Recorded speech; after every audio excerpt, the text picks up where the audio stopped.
கிறிஸ்து சுவிசேஷ ஆலயத்திலிருந்து 5 நிமிட தியானம், தினம் ஒரு வேத வசனத்திற்கு உங்களை அன்போடு கூட வரவேற்கிறேன். இன்றைக்கு நாம் தியானிக்கும்படியான வேத வசனம் 54ஆம் சங்கீதம் 2ஆம் வசனம். தேவனே, என் விண்ணப்பத்தை கேட்டு என் வாயின் வார்த்தைகளுக்கு செவிகொடும்.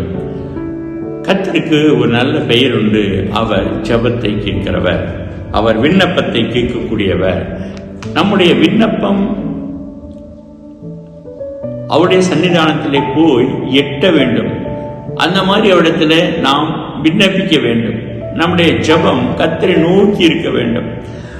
கர்த்தரை நோக்கி ஜெபிக்கக்கூடிய ஜெபம் நிச்சயமாக விண்ணப்பமும் ஜெபமும் கர்த்தர் சமூகத்திலே போய் எட்டினால் கர்த்தர் நிச்சயமாகவே அவர் நமக்கு பதில் கொடுக்கக்கூடிய ஆண்டவராய் இருக்கிறார். 2 ராஜாக்கள் 20ஆம் அதிகாரத்தில் நாம் பார்க்கலாம். எசேக்கியா வியாதிப்பட்டு அவர் மரணத்துக்கு ஏதுவாய் இருந்த பொழுது ஏசாயா என்னும் தீர்க்கதரிசி அவரிடத்தில் போகிறார். அப்பொழுது கர்த்தருடைய வார்த்தையை அவர் சொல்லுகிறார், நீர் உமது வீட்டு காரியத்தை ஒழுங்குபடுத்தும், நீர் பிழைக்க மாட்டீர், மரித்து போவீர் என்று கர்த்தர் சொல்லுகிறார் என்று சொன்னபோது எசேக்கியா தன் முகத்தை சுவர்ப்புறமாக திருப்பிக் கொண்டு கர்த்தரை நோக்கி, ஆண்டவரே, நான் உமக்கு முன்பாக உண்மையும் மன உத்தவமாய் நடந்து உமது பார்வைக்கு நலமானதை செய்தேன் என்பதை நினைத்தருளும் என்று விண்ணப்பம் பண்ணினான். எசேக்கியா அழுதான். அப்ப அந்த அழுகையினுடைய சத்தத்தை கர்த்தர் கேட்டார். அந்த அழுகை கர்த்தருடைய கவனத்தை திருப்ப செய்தது. நம்முடைய ஜெபம் ஏதோ ஒரு நார்மலான ஒரு விண்ணப்பமாய் இருக்கக்கூடாது. கர்த்தரை திசை திருப்பக்கூடிய விண்ணப்பமாய் காணப்பட வேண்டும். அப்படியானால் நாம் கர்த்தரை தேடுகிற வண்ணமாக, அவரை நோக்கி கூப்பிடுகிற வண்ணமாக நாம் கூப்பிட வேண்டும். ஏதோ ஒரு ஃபார்மலா மற்ற இடத்துல சொல்வதை போல நாம் சொல்லக்கூடாது.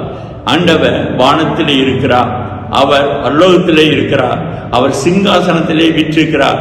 அந்த தேவனை பூமிக்கு கொண்டு வரும்படியாக நம்முடைய விண்ணப்பம் காணப்பட வேண்டும்.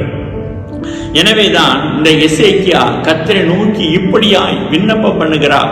விண்ணப்பம் பண்ணும் பொழுது ஏசாயா பாதி முற்றத்தை விட்டு அப்புறம் போகிறதுக்கு முன்னே கர்த்தருடைய வார்த்தை அவனுக்கு உண்டாகி அவர் சொன்னது, நீ திரும்பி போய் என் ஜனத்தின் அதிபதியாகிய எசேக்கியாவை நோக்கி, உன் தகப்பனாகிய தாவீதின் தேவனாய் இருக்கிற கர்த்தர் சொல்லுகிறது என்னவென்றால், உன் விண்ணப்பத்தை கேட்டேன், உன் கண்ணீரை கண்டேன், இதோ நான் உன்னை குணமாக்குவேன், 3ஆம் நாளிலே நீ கர்த்தருடைய ஆலயத்திலே போவாய் என்று 2 ராஜாக்கள் 20ஆம் அதிகாரம் 5ஆம் வசனம் இப்படியாய் சொல்லுகிறது. 6ஆம் வசனம் சொல்லுகிறது, உன் நாட்களோட 15 வருடத்தை கூட்டுவேன். ஆமென், அல்லேலூயா. பாருங்க, நம்முடைய விண்ணப்பம் நமக்கு ஆயுசு நாட்களை கூட்டி கொடுக்கிறது.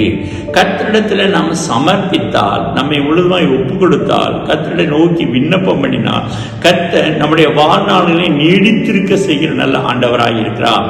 எசேக்கியா இப்படியாய் விண்ணப்பம் பண்ணின பொழுது அவருடைய வாழ்நாட்களை 15 வருடத்தை கர்த்தர் கூட்டி கொடுத்தார் என்பதை நாம் பார்க்கலாம்.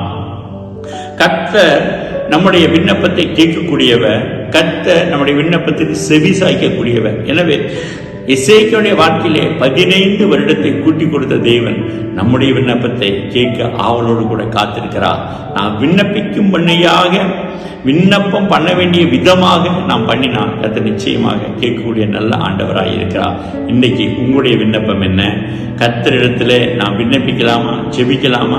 மகா இரக்கம் கிருபை நிறைந்த ஜீவனுள்ள நல்ல பிதாவே, இந்த நாளிலே இந்த வசனத்தை கேட்கக்கூடிய வாழ்க்கையிலே கர்த்தர் திசை திருப்பி உம்மிடத்தில் விண்ணப்பிக்கவும், அந்த விண்ணப்பத்திற்கு பதில் கிடைக்கவும் கர்த்தர் தாமே கிருபை செய்வோம். நாங்கள் ஜெபிக்க ஆண்டவரே, உம்மை நோக்கி விண்ணப்பம் பண்ணுகிற பொழுது கேட்கிற தேவனா கர்த்தர்.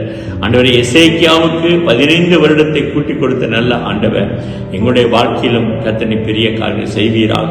விண்ணப்பிக்கிறவருடைய வாழ்க்கையில கர்த்தனை அற்புதங்களை செய்வீராக. அதிசயங்களை காண கர்த்தர் கிருபை செய்வீராக. இயேசுவின் நாமத்தில் ஜெபிக்கிறேங்க ஜீவனுள்ள நல்ல பிதாவே, ஆமென். God bless you. கர்த்தர் கர்த்தர் உங்களை ஆசீர்வதிப்பாராக. ஆமென்.